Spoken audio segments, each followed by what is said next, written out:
The advice and opinions expressed by the host of Autism-Live and her guests are meant solely as suggestion and should not be in any way construed as child-specific advice. The Center for Autism and Related Disorders advises working with a board-certified behavior analyst who has experience with autism before starting any intensive behavioral intervention. Any choices you make in determining your child's treatment are completely at your own discretion.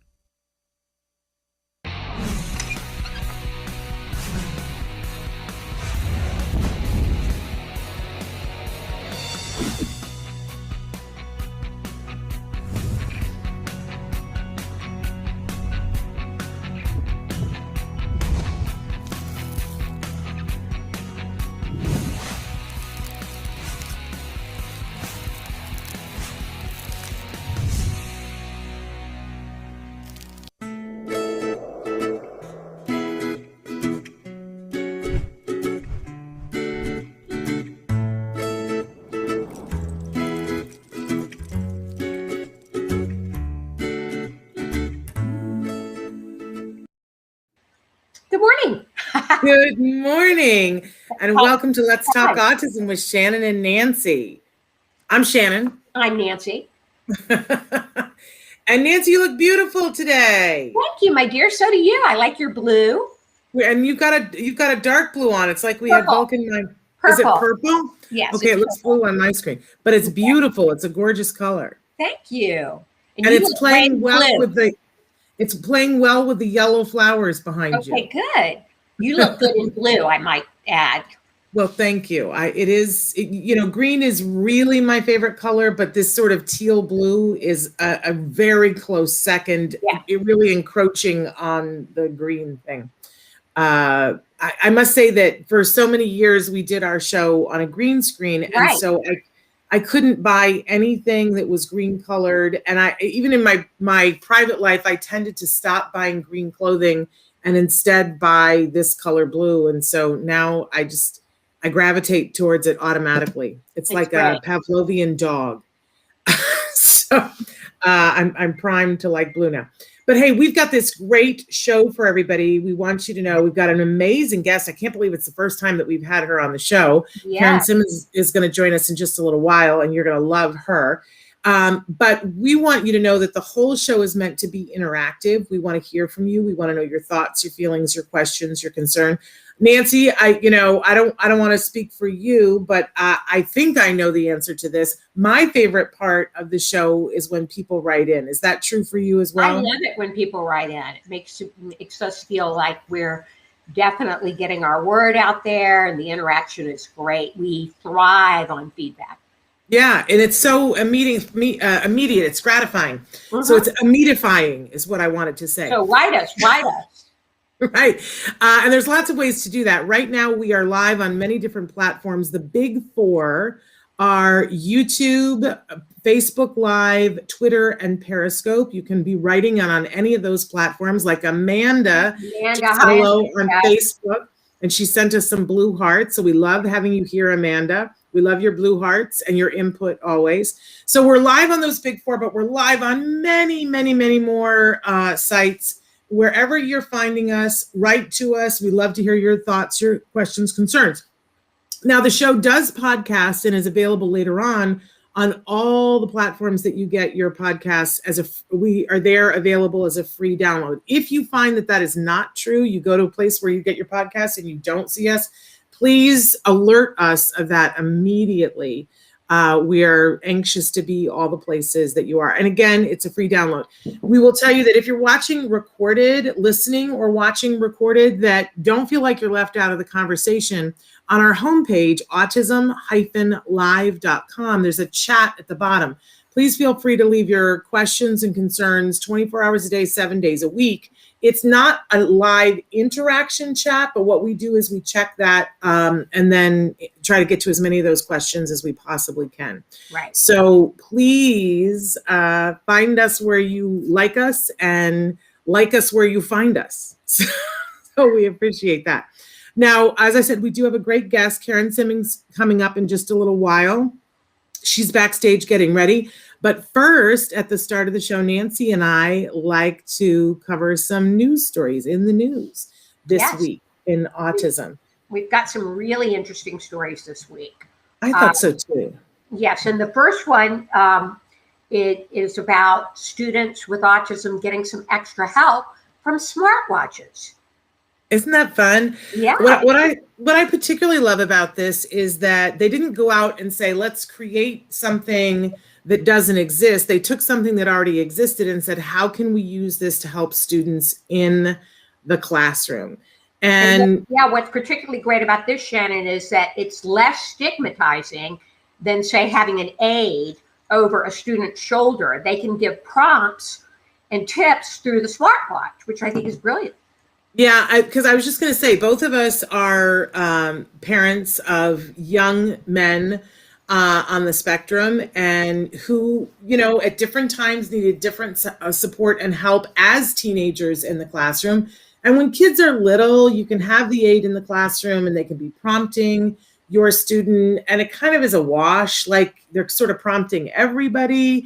And like you said, it's not stigmatizing, but when they get older, it's really rough. If there's somebody directly standing over them prompting, the other kids notice it. And sometimes it's hard for our kiddos, but I love using the smartwatch to send them prompts, that the teacher can send them the prompt, or an aide can send them a prompt. They can tell them to stay focused. They can tell them, give them a prompt to interact socially. I think that's particularly brilliant. You can say, ask someone how they're doing today. We just saw a graphic of that. So yes. They can be prompted to socially interact with classmates. So super love this. We got this from News at Northeastern. If you want to check out the whole article about the whys and wherefores behind it, and how they are able to build this platform on the smartwatch, feel free to check that out at News at Northeastern. The next story that we have, Nancy, comes to us from Vulture. Yeah, I'm not with Vulture. Are you familiar with Vulture? I was not familiar with Vulture, but I gotta say, I sometimes will just tell you guys, here's something that's a really good read, and I thought this was a really good read. Did you think so? I thought it was a really good read. Yes, very in-depth article on recent on-screen depictions of ASD. Yeah, the title of it is "You Don't Have to Be a Superhero." And the subtitle, as you said, recent on-screen depictions of an autistic adults reflect our growing understanding of a lifelong condition. It's written by Brady Gerber, who identifies themselves as being on the spectrum. And I gotta say, if you're, a lot of us as parents are always saying, well, I wish I could be in my kiddo's head and I wish I could know what they were thinking. And we get to hear from Brady Gerber what they're thinking about how autism is depicted. But Brady also interviews a lot of really amazing people that I was not necessarily aware of, individuals on the spectrum who are working in the media as reporters. And I just thought it was a really interesting, balanced, it's very opinionated piece, but with justification and lots of interesting info, in-depth info. Interesting info about specific shows. And I think what was great about this article is that it indicates that we're in the midst of what they call a quiet sea change in the world of autism on screen. So overall, very positive about some of the depictions on screen. And we have Rosie Lott saying hello now. Hello, Rosie. Hello, Rosie. And I also love the compare and contrast of how some people, 20 years ago, were looking at things that's going to come up in our interview. But when Rainman was the only thing out there, and how that was looked at, and now comparing and contrasting Hannah Gadsby, which if you guys have not watched Douglas on Netflix, I'm just going to tell you, well, you got to put it on the agenda. You be prepared, because there will be some things that have the potential to be very triggering on it, but it's a must see. Have you seen it, Nancy? No, I have not. I was not aware of Douglas. When did you watch it, Shannon? Oh my gosh. We talked about it about a year ago on the regular Autism-Live. Hannah Gadsby is a very talented stand-up comedian who is unlike anyone else that's out there. I absolutely adore her. And she does shows, and when she does them, she names them. And so there are a lot of them, but Douglas is the one that was really groundbreaking, got her very noticed. In it, she identifies as being someone on the spectrum, but she takes stand-up comedy and takes it to a place that has changed stand-up comedy. So it's definitely something, it has very much influenced all of I think the women in comedy. It's earth-shattering. And of course we have reached, yeah, you got to watch it, but it is triggering. I got to warn people in a lot of different ways, but so worth the effort if you're in the headspace to see that. And funny, and sheds light on what it's like to be an adult woman with autism, which I think is an important viewpoint. And she shares things that are funny, but what I love, and they point out in this article, is that the autism is not the butt of the joke. She is not the butt of the joke, and how important that is for people to see that. I will tell you, we've reached out many times to Hannah Gadsby to see if she would be on the show, and this is not her, she's not interested in being here. And I completely respect and understand that. But I just want to say we love her.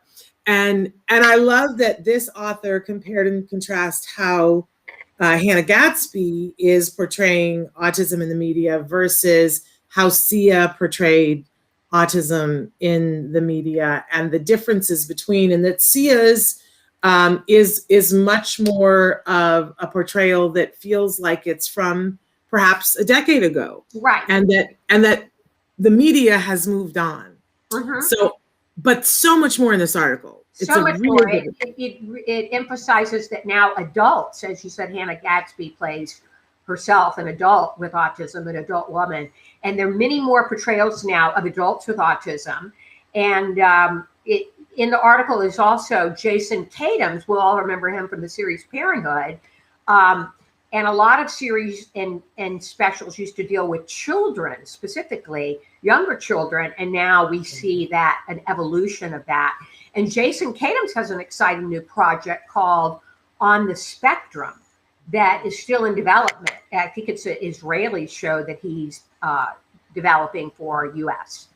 Yeah, I know that they were in development way before COVID, and I don't know how much COVID has slowed down that show, but it was a very big deal before COVID because they were casting, and there's a large number of individuals on the spectrum in the cast, and they were looking for actors. We've had like one actor here playing one role and another actor here, and everyone, like, then we got to Atypical, and we had a group of like 4 or 5 that were part of the group, the social group that he was going to. But this is the first show that is centered, that I'm aware of, that is centered on a fictional show, centered on a group of people on the autism spectrum. And of course, it's in good hands with Jason Katims. We're huge fans of his. So we'll look forward to that. But definitely go to Vulture and read this article if you've got the time. I don't think you'll be sorry. I think it's important information for all of us to read. Whether you agree with everything in it, I think it is. We always say here that, it's so important that we hear from our adults who are on the spectrum, because their viewpoint is absolutely critical to everything that we do. So I loved it. Thank you to Brady for doing that for us. So our last in the news story I find particularly poignant. A young woman who is a cancer survivor with autism who has decided she's going off to college. She applied to the college that is part of the program that she attributes to saving her life, and is now going to go and study there, which I just, it makes me want to weep. It's so completely, and I've just lost my article. I had it up and I lost it on the computer. Shannon, it's Penn State University that she's going to. And the program that saved her life is a program called THON, THON, which is a student-run philanthropy. And they sponsored this young woman, is how I got from the gist of the article. Her name is Alex Smith. And when she was going through her cancer treatment, the students at Thon sponsored her and really gave her emotional and financial support during this process. So what an amazing full story. And thank you for filling in those details, because as I said, I lost my connection to the article. But I want to say, Brenda has written in and said, what is the article that you're referring to? I think you were talking about the Vulture, but Traven wants everyone to know that in the description of the video, he has put the links to all of the news stories, so that if you want to find it, all you have to need to do is go to the description. You can find that easily on YouTube. Our YouTube channel is Autism. It's youtube.com/autism-live, no hyphen. And then you can find any of the news stories that we've covered on the show today, which is, we encourage you to go and take a look at them. That's but I always love hearing about, somebody apparently was hearing about my son going to college in the fall and the other day, and they said, oh, I didn't realize that people on the spectrum could go to college. Wow. And I wanted to hug them because, it was such an honest moment. And I know that like somebody else was like, what, of course, and there is that. And I want to say to everybody, well, of course, but the truth of the matter is that we still have a long way to go, because a lot of people don't know that. A lot of people don't know that that's a possibility. Right. So I love hearing these stories, and there are so many of them. Hello to Renee and Elvira. We're so Hi, Renee and Elvira. Okay, so we appreciate all you guys writing in, because we've got a great guest for you today. Nancy, tell us a little bit about our illustrious guest. All right, Karen Simmons is a trailblazer in the world of autism. Her bio here says she's the mother of 7, 2 on the spectrum in her brood of 7, which I just think is remarkable. First of all, that she's a mother of 7. And then she's managed to have all of these accomplishments. She started writing in 1998. She wrote Little Rainman, Autism Through the Eyes of a Child, after her kids fell asleep at night. And we're going to talk to her about that book. But she's written many other books, 15 books, including Chicken Soup for the Soul, Children with Special Needs. And she's done conferences across North America. So without further ado, let's welcome Karen Simmons to the show. I love what you guys are doing. This is amazing. Hi, Karen. Hi, Nancy. Hi, Kathy. We're so great to have you here, Karen. And it's so funny you should say that it's great what we're doing, because you've been doing this kind of a format and slightly different kind of a format for longer than we have.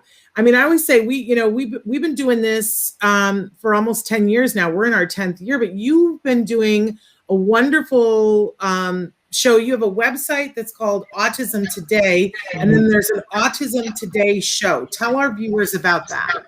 So I started Autism Today in 1998, actually, when there was nothing else around. I was the first first online information and resource center that there was there. And we used to, back in the day when they didn't have any vehicle online to, collect email addresses and things like that and get the information out to people, because people didn't have information. When I wrote Little Rainman, there were 34 books from Future Horizons. And so, that's amazing. How many books are there now? Thousands and thousands. Can we even count? Yeah, you can't count it. Out there, and we had to let people know what autism was and is. And I mean, it's crazy. So yes, we did. I worked with an internet marketer that was working with guerrilla marketing. I don't know if you're familiar with guerrilla marketing, and he helped me build out the website. I went to Mark Victor Hansen and Jack Canfield's multiple streams of income class, and they taught me a lot about how to really get out there. And they gave me a gold medal they gave me the Internet Entrepreneur of the Year award winner thing back in the day, and. But it's a lot to manage for one person to manage that type of an ordeal. So anyway, anybody can go to Autism Today and opt in, and we still send out weekly newsletters and information. So yes, and they can reach me through autismtoday@gmail.com is really the best way to get right to me. And you still do interviews. Oh yes, we do the Autism Today show, and I will interview people that are autism experts, autism professionals in different lights, that are just, that talk about, different aspects of autism. I've been on kind of a roller coaster ride over the last 5 years with COVID and moving and, lots of kids stuff going on. Yeah, you have 7 children? They're grown, but then there's the grandbabies too, right? Okay, and you've got 2 kids on the spectrum. 2 kids on the spectrum, yes. Okay. One is 30 and one is 28. Okay, great. So we're working through the let's get a job, transition. Right. Yeah. So yes, you do have to get a job. You do have to get out there and work, and I really highly encourage people to get your kids out there on the paper route if you can, or walking dogs or doing like that, because it's so important. We miss that when we're growing up as parents. We miss that. We lollycoddle our kids. We helicopter parent our kids. And that was one of the biggest mistakes that, I'm not going to say me, but I had my kids walk in the snow, right? Because I think it's important for them to understand that there's snow down there. But some people, they will just say, oh, no, don't go out. We got to protect our kids too much. And I'm saying too many ums. They protect them too much. And I think it's very important that we let them experience and live life. Right. And understand that they do have to contribute. They do have to do their chores. They do have to work and earn money, and understand that at an even earlier age than neurotypical kids. That's a really important point. Can you tell us a little bit about what started? Well, you started all this with writing Little Rainman. Through a child's perspective. Tell us about that book, and the title is somewhat controversial. It sure is. Okay, so back then, Wayne Gilpin is the founder of Future Horizons. I came up with the name Little Rainman because, of course, the movie Rainman had just come out, and we wanted to leverage that because people needed to understand very quickly what the book was going to be about. So, you want to make sure that it's easy to understand what something's going to be about. So we use that to help get the word out that this book is going to be about autism. And also, Jonathan was hyperlexic, which means that he could decode, and he could read at the age of 2.5. He started reading things like Recycle and just put words together really easily. So we at that time thought maybe he was gifted. And we were going down that avenue. We didn't understand what autism was. We didn't understand that could be a deficit rather than a huge, tremendous gift. So I felt like the book was really written through me, not by me. Mm-hmm. And it happened at 11:30 at night on the bathroom floor when everybody else was sleeping. So it just kind of spilled out of me. And the artist who did the work was a guy with Asperger's. So it just came through me. And I think today, in this age, it would be probably something like Autism Through the Eyes of a Child, as I would perceive it through my child's eyes, which was later confirmed by him. I mean, I can't say that those were his words until after he grew up, but that's how I felt as a mother that was very in tune with what my child was all about. But you have having said that, and we're getting a little bit of feedback, but having said that, you have some pretty impressive people who think that this is a really accurate depiction of what it's like to be a child on the spectrum. Temple Grandin has said that this is, tell us what Temple Grandin said, because you'll know. Temple to this day says it's one of the best books, or the best book, that explains what autism is like for a child, and it explains it to other people. Because what I had the big challenge with was explaining to the kindergarten teacher what Jonathan was all about. It's like I needed to explain this from kindergarten to grade 1 to grade 2 to grade 3 to grade 4. It's like an instruction manual for Jonathan, or for kids like Jonathan, kind of explaining the quirky behaviors that he would do. But the bottom line, what he wants in the end is he wants to be loved. He wants to be cared about. He wants to be understood, but he doesn't look like that. You know, I didn't know he had feelings until he was 5 years old, and he came home crying. He says, "Mom, you hurt my feelings." Like, I'm his mom. I didn't know. I didn't get that. You know, what he did was he was riding his bike, and he rode his bike across a road. Didn't look to see if there was any cars coming, you know, because that's that's autism, right? But, you know, I'm like, you know, I was yelling and screaming, and evidently that hurt his feelings. But I mean, it would have hurt my feelings if he would have gotten hit by a car too. So, you know, it's those types of things that we have to explain to people. But anyway, Temple loves the book, and Temple talks about it. She uses the pictures in the book in her TED presentations. Wow. Yeah, They're beautiful. In fact, yeah, this is funny because I went to the Geneva Center and I was really intimidated by Temple when I first met her. Okay. She intimidates easily. I was too when I interviewed her, Karen. Yeah. So I was on the elevator at the Geneva Center, and I was a little nervous, Karen. You know, I had my book in a little packet. You know, I was going to maybe send it off to Future Horizons to maybe see if they'd look at it to get it published. And I'm like shaking, my knees are knocking together. And I handed it to her. I said, "Would you mind looking at this book just to see what you think?" And she goes, "Sure." You know, so she took it. And then like about 6 months later, I called her to see what she thought of it. She says, "You're the one." And I'm like, "What?" She says, "You're the one who forgot to put your name on the back of that book. You should have put your name on the back of that book because I didn't know where you were. And you should have let me know who you were because I want to use those pictures. I want to use those in my presentation." And you know, anyway, she's on and on. And I'm like, okay. And then I forgot to ask her if I could use her name on my book as a testimonial because anyway. So we went back and forth for a few years, but anyway, she said, sure, no problem, you know. And then Wayne was happy with that because then that sold more books. So well, and I was thrilled. You got my phone from Temple the other day, and that's how we were able to connect this time, which was super fun. But we want to tell people the book the pictures are absolutely beautiful, but the words are beautiful too, Karen. I think that there are probably going to be people out there who go, "Ooh, you know, I don't love the title of the book." And I'm going to say to folks, you know, there's a limited number of these books that are left. And I think, I don't want to speak for you, Karen, but I know that you're hoping to put out another edition, but there's a limited number of these books that are left. And I would say to people, you know, you should get it in this iteration, and then maybe you want to get it once it's edited, and maybe the title will change. I don't know.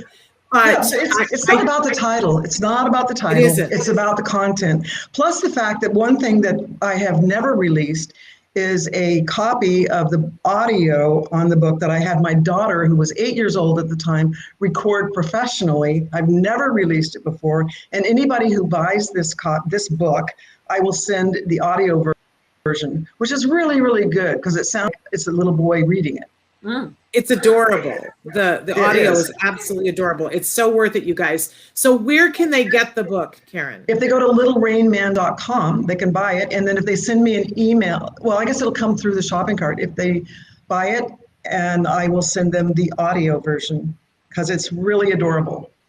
It is adorable. And I think it'll be meaningful to your kiddos who are on the spectrum, but I also think it's a meaningful book to read to the other people in your life who are not understanding either that you are on the spectrum, if you're the person on the spectrum and you want them to understand it, or from the point of view of a parent wanting, like your mother-in-law or your, you know, cousin Vinny, to understand that your child is on the spectrum and they're not getting. I think this book is a really accessible, beautiful way to understand that this is a whole person who has thoughts and feelings and is seeing the world slightly different, but not so different that you can't understand them. It's quite lovely, Karen. And if they want, we have a classroom special. So if they want like 5 copies or more, I can do something different, so they can email me at autismtoday@gmail.com, and I will work out a special price for 5 copies or more. Terrific. Yeah. Karen, having gone through basically raising 7 children, but 2 on the spectrum, what have been some of the greatest challenges that you have had as a trailblazer in this field? Well, dealing with the behaviors, of course, like having to deal with the challenges of, one time Jonathan pulled a knife on me, right? And having to come up against that and say, no, okay, you want to cut your mother up, that's a big one. Right. And standing in the face of that and not backing down, that was a big challenge. Having to manage a lot of children in a close age range was very challenging. Trying to balance my energy and attention amongst a lot of kids, because you give too much attention to one kid, not enough to another. The youngest kind of loses out because you've given more to others. Oh my God, what's the biggest challenge? Well, I know that's a tough question. I'm sure that were there times that you felt like you had to devote more attention to the 2 on the spectrum than your other children? Yes. The time that Jonathan walked home from the pool and I lost him, and he says, don't worry. He got in the bathtub and he says, don't worry, Mom. I walked down the backyard or back down the back alleys so that nobody would get me. And we had the police out, the fire department out, lots of Jonathan stories. I mean, there's so many parents out there that have so many stories. It's like, I was thinking about doing the little Rainman book all over again, but there's so many people out there that have their own stories. I could tell a bazillion stories of my stories, but other people have so many adorable, funny, traumatic, crazy, oddball stories that just need to be shared because they're gems. I call my kids my gyms. I'm a gemologist too. So I studied at the Gemological Institute of America. So I just, kind of look at all the things that are with our kids. We have inclusions in our kids, the good things and the bad things that make us sparkle. So Karen, how did you balance it all? I mean, like, when we were reading through your bio together before the show, both Nancy and I were like, man, I feel like a slacker. That's right. But 7 kids and all the books and the shows and everything, like, and 2 on the spectrum. How did you work? One was adopted. I adopted him out when I was like 19, so that's a whole story in itself. The other 6 were like 10 years apart, and that was hard to come out about that one. So, but it was one of those anyway. Like, I've had a very long, dramatic life, I guess. Sounds like your life could be made into a book, Karen. To make a great book or a movie. Maybe. I guess I've always lived to the fullest, and maybe I'm a little bit on the spectrum too. I told Temple that, and she says, "Of course you are, Karen." Maybe I perseverated on autism. It could be, but I'm not going to go down that path. I'm already on it. So. Right. Karen, they want to know if Little Rainman has been translated into any other languages. It's been translated into Spanish. It's been translated into Arabic. It's been translated into, I think that's the 2 languages. So I would like to ideally add more content and add more stories into it and change the title. That's fine. It's not about the title.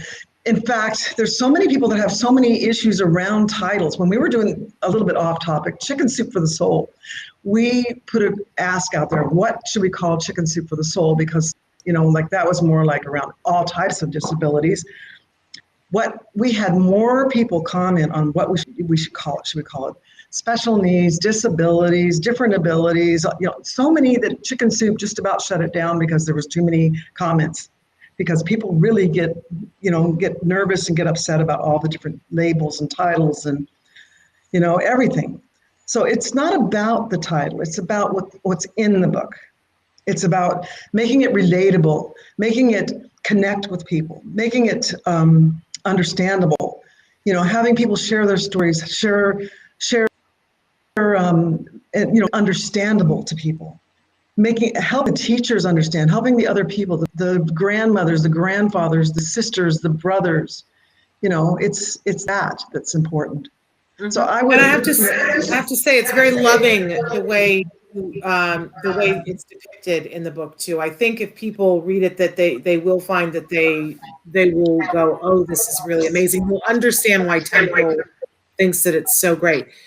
Karen, you know, we're running out of time, but I want to know, at this point in the game, having raised your kids and they're adults, you mentioned this before, the whole employment piece, the whole work piece. Could you talk a little bit about what you've learned at this point that you can share with those of us who are just starting to wade in there? Okay, it's like I said, it's important not to helicopter parent, and it's important to get them out working and just put your foot down and make sure that happens with both parents on the same page.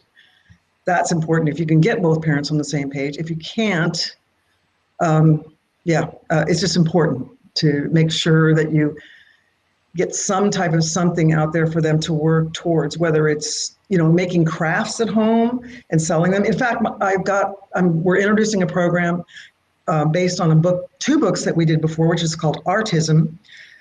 We've created those two books where we have people do art. And we're going to do autism, art and music and dance, and teach people at home how to do things other than plug into the computer. So maybe something can evolve around that.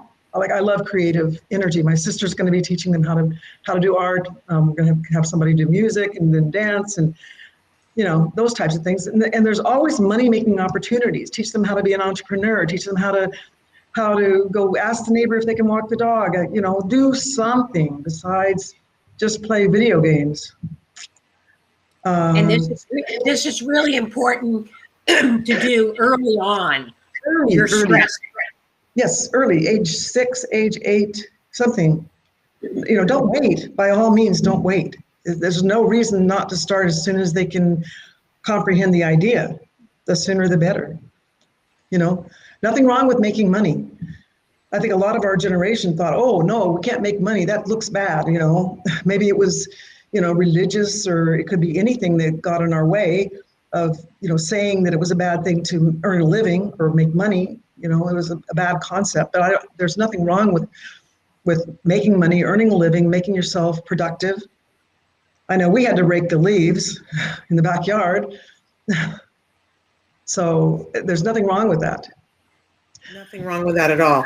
So Karen, let's go through some of the things that are resources that are available on your website, all the things that you'd like for people to know that you've aggregated for them for resources. Just go down the list. Okay, we have the autism expert section where we put autism experts. The experts can go and be an expert, and then put their Facebook, all their contact information, and then we invite them to come be part of the Autism Today show. And then we have, you know, like, of course, books and things like that. It's easier for them to go to Amazon and get those types of resources right now, just because the world shifts and changes, you know. So we also have a newsletter. We'd like them to opt in to get access to the newsletter. And that's a weekly thing that we send out. We also have an at-home program where we're trying to build out places where moms and dads can make money from home, their convenience. Because right now we're living within 4 walls and the kids are bouncing off those walls too. So a lot of times parents can't find a way to make money. The kids can't find a way to make money. And it's very frustrating when the mom's, you know, cooking dinner and the kids don't know what to do except watch TV or play video games, right? So there's a way that we have access to something where they can actually use their phones to be able to make money on their time. So if anybody wants to reach out to me, again, they can reach me directly through autismtoday@gmail.com. I would, you know, the internet is, a lot of times it's putting a lot of emails in. People are losing emails, and it's really hard to get them. So that's why I'm saying that email address is probably best, because it gets right directly to me. I've got so many things all over the map here. But I think that's a great resource for people who are wanting to work from home right now in COVID. You're saying that there's a potential job opportunity, but they should email you. Yes. That's amazing. Yeah, it is. It is. And we're I believe that that we're not a political anything, but I believe that there's a lot of things we can do in this world that could help with our environment. Like I think that clean living is a good thing. And to clean up our diets, and I can do that myself too, but eat more nutritiously, put things in our bodies that are more nutritious, use cleaning products and things like that are going to help us a lot in this road of better quality lives, bodies, minds, spirits, and everything like that. So I'm a believer in those types of things. Karen, can you tell us about your SOS course? Oh, yes. We're working on a course. We're about halfway through, called Spectrum of Solutions. And it's from early detection, early intervention, through adulthood. So it's going to cover things that I've learned through my lifetime of going down the road of autism, early intervention, early behavioral management, biomedical interventions, keen on employment, projects that we've worked on, and put it into more of a package so people can learn these things and at their leisure learn them through a course. I also have a nonprofit. It's called the Keen Foundation, and we just presented a course called Keen on Employment. And we had, like where I live, we had the county weigh in, and we had like Safeway, and we had different companies that were involved, and you can watch it too. We had different people that were different nonprofits that weighed in, and they talked about how the employment and how important it is, and just different things that can help. So we have people that talk also on the Autism Today show that talk about oh God, there's so many different things. My head's spinning. That talk about the benefits of, how we can help these people with sensory, behavior, communication, social skills. What type of lighting to use, what type of lighting not to use, how to help people in their environments and everything. So that's at Keen Foundation. Yeah, I can send you a link. I'll send a link for that. It's quite a lot of information. It was a full day conference. Great. If they go to your website, they can, but I think that's on Vimeo, so I can send you the link for Vimeo for the Keen workshop, and you can share that, because that's quite helpful. And every time I talk, we get feedback, so I'm trying to talk less. But Karen, in parting, if there was one thing, you only have one thing that you could put into a basket for parents of kiddos on the spectrum, kiddos, teens, or adults, one thing that from all of your experience being a pioneer in this field, what would you say to them? Love them unconditionally. That's simple and to the point. And love yourself unconditionally, and forgiveness, and love is letting. I keep adding on. Love is letting go of fear. Don't be afraid. I love that.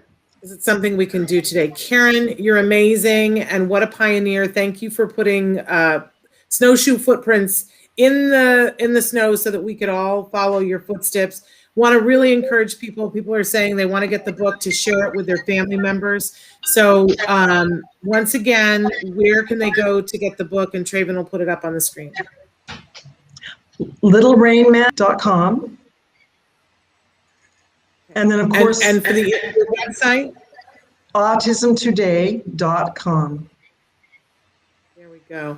Karen, thank you for all your work and for making Nancy and I feel like slouches. Thank you, Karen. You're absolutely prolific. You're very great admiration for all the work you've done. Thank you, Shannon and Nancy. I really appreciate it. Thank you for all the work you're doing. You're carrying the torch. I love it. Thank you so much. All right, you have a great day. Have a great weekend. You too. Bye-bye. Okay, bye-bye. Bye.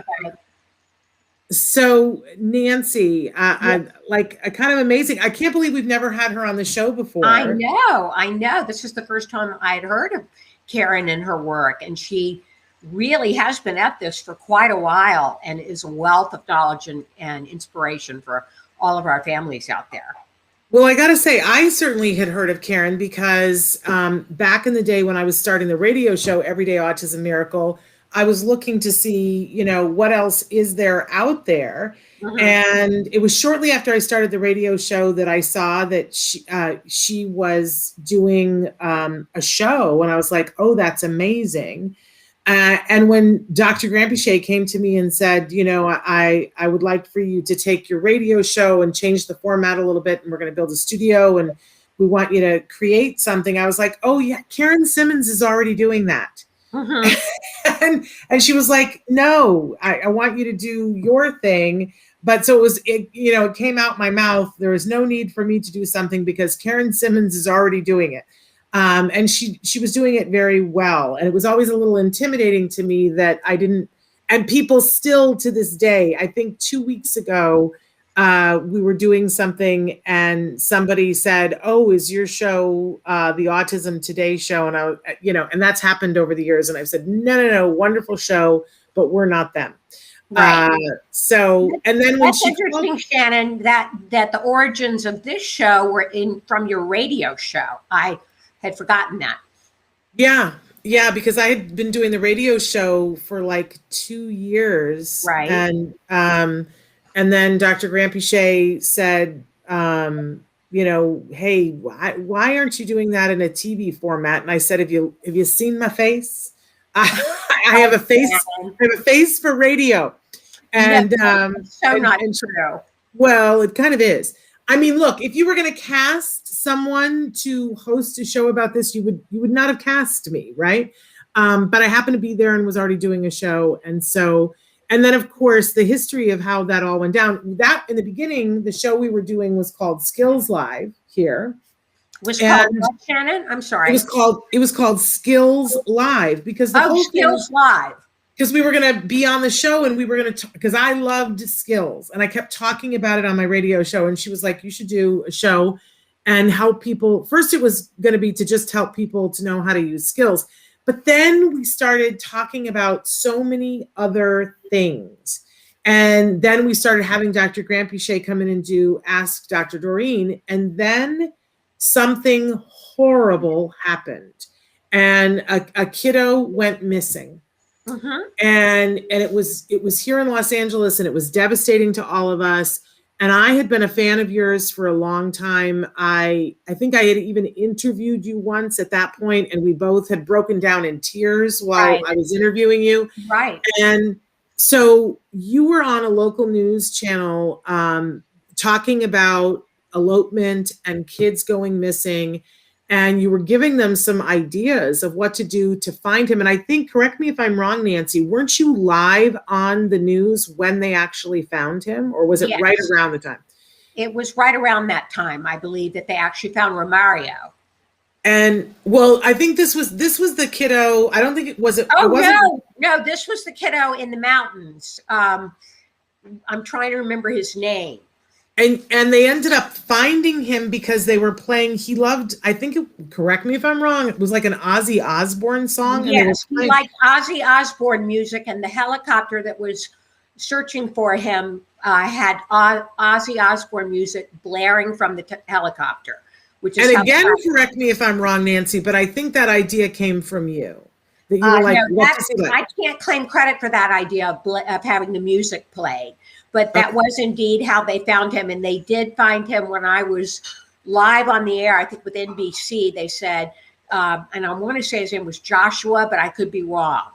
But it was big news here in Los Angeles, and you were amazing. You were on the news, and you were like leading us all through it and leading the entire Los Angeles community through this harrowing thing of them finding this little boy and finding him alive. Because I want to say he was missing for like 4 or 5 days in the Los Angeles forest. Yes. Which, we were all giving up hope. And it was this thing that was happening in real time. And there was Nancy, and they found him. And you were there talking about resources to help the family now so that this wouldn't happen again. It was amazing. It was like award-winning television. And so the next day, somebody that we worked with came to me and said, look, you've interviewed her before. How about you have her on Autism-Live to talk about this? And I was like, are you kidding? Is she like willing to come in? And Nancy always intimidated the you-know-whats out of me, you guys, because Nancy, like you can tell a little bit in this format, but Nancy knows how to dress. Oh, thank you. Not anymore. Not with COVID. That's gone out the window. I've got my UGG boots on right now. Well, that's how you dress in COVID. This is what I'm saying. Nancy, if you were going to muck a stall, Nancy would know how to come dressed to that. If you were gonna have like a red carpet affair, Nancy would know how to come dressed to that. If you were having a slumber party, Nancy would know how to come dressed to that with perfect elegance, looking like she just threw it on her body. And I've teased her before because I think it's true and it's a compliment. She's like a Barbie, that like everything you put on her looks good, but she has this fashion sense. It's just one of her many talents. Okay. Thank you, Shannon. It's very true. Much in gratitude. It's true. And I've tried to pick up whatever I can, you guys, because this is not my strong suit. I'm never, it's from head to toe. Her hair always looks great, all the way down to her shoes, which it's the right level of matchy-matchy without being matchy-matchy, that it plays off of things. Nancy has that all. So those kind of women intimidate me, right? And she just always looked like she had it pulled together, and she was always on the news and making it look like it was no big deal for her. So they said, and then I had the interview with you where we both sat at a golf course and sobbed as you were telling me your story. Mm-hmm. And, but they said, she's willing to come into the studio. And I was like, oh my gosh, that's so great. But you scared me. I was so intimidated by you. But you came in, and afterwards, everyone said, oh my gosh, these two women have chemistry together. And we had a meeting, and thus Let's Talk Autism with Shannon and Nancy was born. Right. That was the genesis of it. And we did have great chemistry, Shannon, and continue, I think, to have great chemistry. Well, we've both been through some stuff since then. Yeah. You lost both your parents. I lost my mom. You lost your husband. Right. In the time that we have known each other. So there have been some ups and downs for sure. Yeah. And, and I got to say that you've had much more of the ups and downs than I have had in these 10 years, but we both had, stuff. Right. And it's just such a privilege to call you a friend. And I'm no longer scared of you, but I am deeply respectful of your many, many talents. One of them that you know how to dress. And that you know how to put it all together. You should have a show that's just that, where like, I don't know if you could like do makeovers. We've always talked about that, Nancy, that it would be great to have you do makeovers of autism moms, where you take them for the day and take them shopping and get their hair and nails done and teach them how to like do that self-care piece, and maybe even take them to meditate, because you do that too. Mm-hmm. Like, honestly, I would watch that show endlessly, but I would also I would pay money. And I'm sure that there are other moms who would pay money just to have you do that with them for the day. Well, I used to, when I worked in television, which was a career I had for 25 years prior to my life with autism, I did a lot of makeover shows, and I love doing makeover shows. Maybe that's something we could do in the future. Grab some moms out there that are viewers and take them through a day of pampering and beauty. Yeah. I want to say hi to Michael, who's just joined us and probably is like, what in the heck is this? Why are these women talking about this? This isn't our normal fare here. You just missed Karen Simmons, our fabulous guest. But Michael, we're so thrilled that you're here and that you came across the channel. Please take a look at our YouTube channel or our homepage that has all the different topics we've talked about over the 10 years, because I can only think of one time that we've done a makeover show, and that was when we were doing the telethon. And you and I didn't do the makeover. Someone else came in and did a makeover of a woman in real time during the telethon. But we've not done a makeover. Right. Because it's hard in this format. I Yes, think it is hard now in the time of COVID to do it, but maybe when we're Right. out of this. But even live, you know, because then you have to have some of them come on camera, leave with a team of people. We have to keep anchoring the show. So we haven't done that. We've shaved my head on the show. Yes, I remember that. And tell us again the cause of you shaving your head, Shannon. And that was, I think that was 9 years ago, a month from now. So we, when my mom passed away, it was the Sunday before the shooting in Newtown, Connecticut. And it was right before Christmas. And to say that I was depressed doesn't even begin to cover it. Right. And, you know, because first my mom passed and I was like, oh, you know, now I got to come home and we got to somehow manage to do Christmas. And we had just come back and it was that Friday and I was doing the first live show since my mom had passed. We were in the middle of the live show and my producer at the time came into my earpiece and said, you need to take a break. Something horrible has happened. And I thought like we'd lost the stream. Because I just had been through my mother passing, it didn't even occur to me. And we went to break and she said, you know, there's been a terrible, horrible shooting in Connecticut and it's the unthinkable. And they've gone in and there are children that are dead. And both of us, it was like, we don't even know if we can finish the show, but we said, you know, this is happening. We don't know that much about it. And of course, the next day, all of the news broke that the individual who had done the shooting, they were identifying him. And I think perhaps, I don't know whether it was correct or incorrect, but they were identifying him as being on the spectrum. And in the first news, they were suggesting that his actions were because he was on the autism spectrum, which later everybody walked that back and said, there is nothing statistically or research to show that, you know, this is not the case. But it was so devastating that week and that weekend. And I think the whole was just, and certainly the whole autism community, it just took the wind out of all of our sails. And I said to my niece, I said, I just need to put something in the good column. I just desperately need to do something for someone else that is meaningful because everything else is a steaming pile of poo. I wish I knew someone that I could do something for that would be, you know, like who needs something today? I got to do something today. And she said, oh, it's funny you should ask. You're going to be sorry that you asked. I have a gentleman at my church who has a form of brain cancer. And they've had to not only shave his head, but take a part of his head and remove it. So he has this, you know, issue where his head is no longer shaped in the egg shape and it's visible because he had his head shaved. And they're doing a fundraiser at the church. They said they would give $100 for every man at the church who shaves his head. And if there's any woman who will shave her head, they will donate $300. And she said, you know, there's been like 11 men at the church who stepped up and shaved their heads. And that's really helping the family because he was a dad of a 2-year-old little girl. And they said, but it was depressing because not a single woman would shave her head. I said, done. I will shave my head. And we went through a whole process. Look at you, Traven. We went through a whole process. We decided to do it in the month of April. And we had a whole campaign that was about compassion in action because we felt that there were other people who wanted to do something. And we felt that the autism community could set an example. We're always asking for compassion in the autism community. And the quickest way to get something is to give it. Right. And so we decided to challenge everyone in the month of April to do something as an act of compassion for someone else with nothing in return. Right.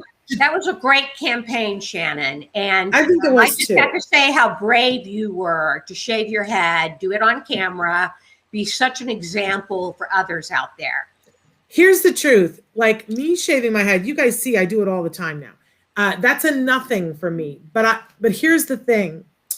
You know, we did it and the gentleman that I did it for called me after the show. And he and I spent probably 2 hours on the phone. And afterwards, I just wept because he just kept talking about how much it meant to him that I would do that and do it in such a public way. And it was, for me, shaving my head was nothing. Now, people have asked me to get a tattoo. And I'm like, I'm sorry, I can't do that. There's too many things. You have though dyed your hair on the show. Dyed it. Was it red? I dyed a front part of my hair. I dyed 2% of my hair orange. Orange. And the whole thing was Donald Trump had just been elected, and I said, I want to get your attention. I have this head of white hair because once I shaved it, I let it come in white. And I said, so we're going to dye just a square of it that's 2%, because we estimate that 2% of the population is on the autism spectrum. And I wanted him to understand that people can poo-poo 2% as if it's not that much. It's quite a lot. It is. And it's really quite shocking to see how much of your hair was orange after you took this on. And we did a whole math configuration of how much, would be 2% of my hair and how noticeable it was. And that was a message to Donald Trump. I don't know that he ever got that message, but we sent it out into the unisphere. But hair is not a big deal for me. If you needed me to dye my hair purple and put it in spikes, that's not a big deal for me. You're very brave, Shannon. That is not me being brave. I think that, if you wanted, I know somebody else who rappelled off of a building in downtown Los Angeles, and they were like, do you want to come and do that with me? And I was like, only if you can guarantee me $1 million donation to the autism charity of my choice, and then I will rappel off of a building for you. But otherwise, there's absolutely no possibility that I'm doing that. So I think different things for different people. For me, hair, not a obviously, look at my hair. Really, for other people, that would be devastating. For me, it is not. For me, it was great. Those are great memories. Thank you for bringing all of those events up, Shannon. It's wonderful to look back and reminisce. One of my favorite memories, though, was when we did the outside. There's the hair. You with the red. Can you show that again, Traven? Look how much 2% is. 2%. And it looked like I had a tomato smashed on my head for months until I could grow it out. But, it was also fun. People's reactions to it are fun. But my favorite things that we did on the show was when you and I did the Alzheimer, the ALS. Ice bucket challenge. That was great. I love doing that. And we tagged people to do it after us. It was painful. That ice water was painful. But it was worth it doing it. So we've done some stuff. We'll have to do some stuff again. We're past time. Nancy, all goes back to the fact that I just love you, that it's a great ride to be on with you and with I all just of our love you wonderful too, Shannon. guests. You are a kick, and you are inspirational, and right back at you. It's the whole spectrum of talents that you have, and I'm really honored to share this format with you. But let's also say that to our viewers too, because we know that you guys are rocking it, that you are doing everything that you can for yourselves and for the people that you love in your life that are on the spectrum. Right. We've got some comments that came in from a bunch of viewers. We're out of time, so we can't mention you right now. We got to go. All right. But we'll be back next week. We've got great shows. Don't forget, on Monday, Bonnie Yates, special education attorney, is doing the 101 class on how to file due process without a lawyer. We've never done it before. I think it's going to be amazing. Don't miss it. And great shows next week. So until then, give your kiddos a hug for me. And give yourselves a hug for me. Bye-bye for now. Bye-bye for now.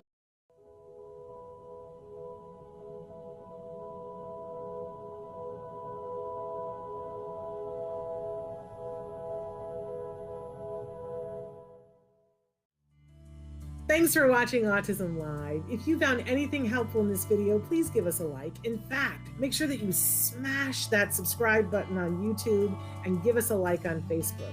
You can also follow us on Twitter and on Instagram for important updates. And please download our free podcast wherever you get your podcasts. Thank you so much. See you next time.